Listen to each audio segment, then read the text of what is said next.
Okay. All right, we're live.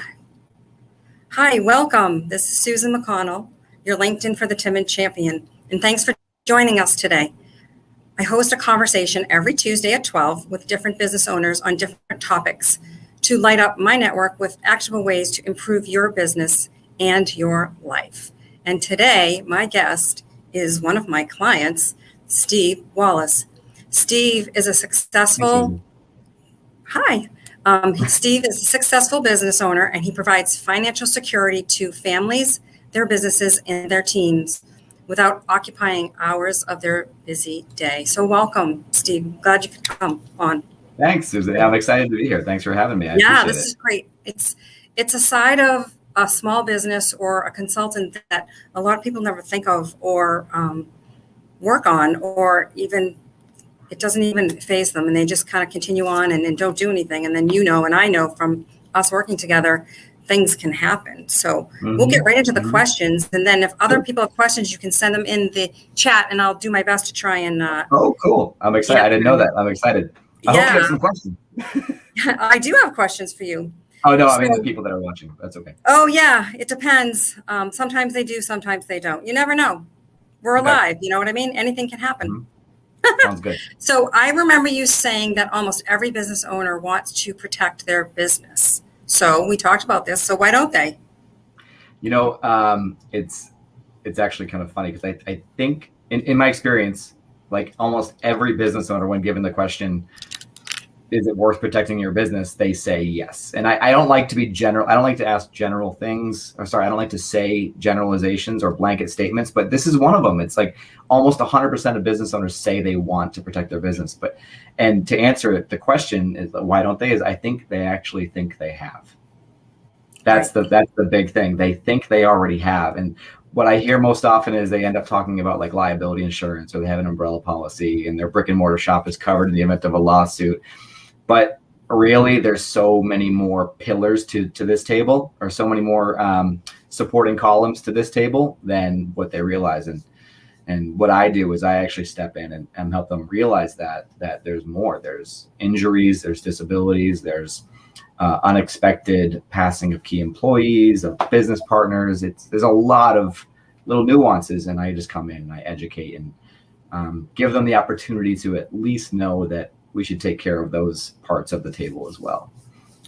Yeah, it's interesting. Like I said, when you and I worked together, I didn't understand that there is a difference between personal insurance for a person and business insurance. And I still think that's a great thing for you to expand upon, just because it's my favorite thing. Sure. Yeah. I remember you saying this too. Like it's true. over the series of multiple meetings, you kept on saying that. I'm like, okay, this is sinking in. And it finally sunk in. That's why I think everybody needs to hear it. Yeah, I appreciate that. And I rely on the feedback too. So if anybody watching this has feedback for how I share this out, I'd love to hear it. So to address what Susan just said, there are hundreds of thousands, if not millions, of insurance agents in the country. And what a lot of them do is they like to work with business owners because they're very aware of how limited a business owner's time is, and they can offload that work that the business owner is trying to do on their own, specifically the insurance work, right? And that's all true, but what ends up actually happening is the insurance agent ends up working with the individual who happens to own a business, not using the business entity, the legal entity, and the business owner inside of it. Right. So there's two different things. It's a paradigm shift from having an individual writing life insurance, for example, on an individual is not the same thing as using the business entity and the business owner inside of it. And if you actually flip the very common model on its head and start with the entity and the business owner inside of it, right, you can actually protect the business and the individual in one fell swoop, because business owners have two worlds, actually, not one. They have their personal world, which is directly related. Its success is directly related to the success of the business, right? So it's important to start with one and then move to the other. So I'm writing this actually in the chat. Hope that makes sense. Just so people, like I said, it's a hard concept to understand. And sure. when I didn't, to understand. So what questions should business owners be able to easily answer without a second, thought, as it should come off the tip of their tongue? Like they're ready to go with it. Yeah. Yeah. What questions should they be asking you to uncover maybe what it is that they're limited on, or they're putting on exposure, I guess? Yeah. So I think to that, I would say is ask yourself, what is my plan to protect my business and therefore myself in the event of a long-term disability, in the event that I lose a really important employee? Now, I know a lot of people are sole proprietors and employees don't apply, so just apply it to yourself. What is my plan in the event of a serious event happening that removes me or my staff from my business? How do I keep the doors open? And if you don't know the answer right off the tip of your tongue, and if it isn't viable for more than a year, then, well, to be blunt, we should schedule some time to talk. I'll share all your options with you. Right. So your business does not have to end if you aren't able to work in your business. Right. Exactly. Okay, I get that. So we have a question. So why don't we do that? Gordon. Thanks, Gordon. So this is your question, Steve. When does Stephen feel errors and omissions coverage is appropriate for a small consulting firm? Oh, yeah. So the first meeting. If you're in a discovery call mode, which I hear that lingo a lot. If you're in a discovery call mode and you're just listening to a client and you're trying to diagnose if you are a good fit for them and if they are a good fit for you, which I hope you're doing, I wouldn't say you need E&O at that point. But once you start to give advice that can have financial implications on them and their business, I think you need errors and omissions and liability. Okay, so tell me what errors and omissions is, because I have no idea what that means or is. So errors and omissions is sort of a general type of policy that a lot of different industries have. Attorneys, financial representatives, and financial advisors, for example, a lot of consultants. It's a type of liability insurance that protects them in the event of lawsuit. And oftentimes it'll cover your law expenses incurred as a result of that lawsuit. And it's available in it's relatively inexpensive, and it's available in $1 million, $2 million, $4 million chunks. Like, it's a lot of coverage for a relatively small cost. I'm not sharing that to sell it. I that's not what I do. I just know a decent bit about it because I have to have it. Correct. And so that's what's great about talking with you too, because sometimes you'll know things that they need, but yet you can't help them, but yet you can put them in touch with someone that can, which is great. Right. Mm-hmm. So what advice do you have for business owners who have employees or teams of employees?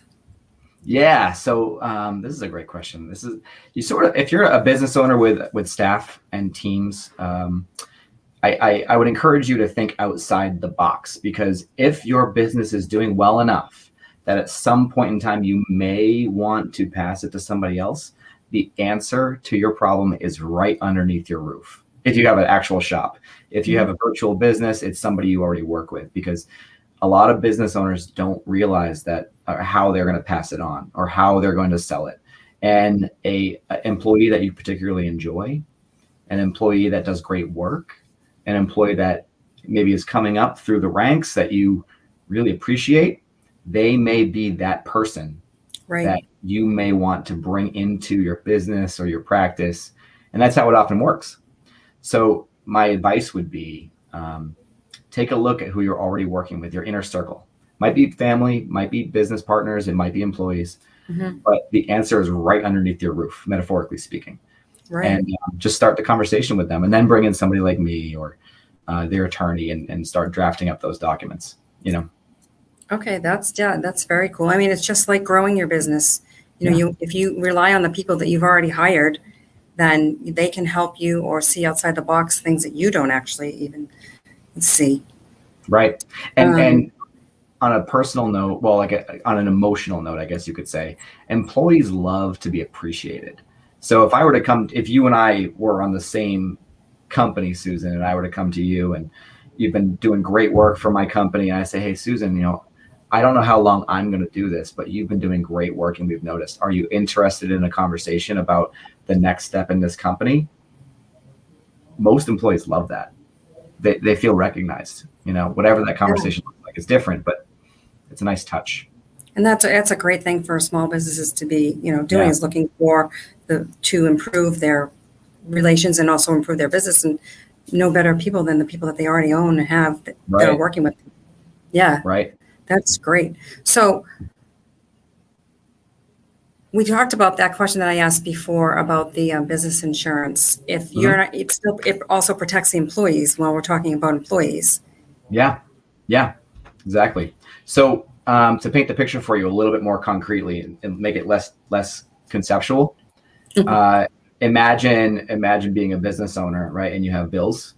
Among them is your staff wages, right? Right. Something happens to you that disables you. And there's a type of insurance out there that will actually pay the overhead or the bills of the business.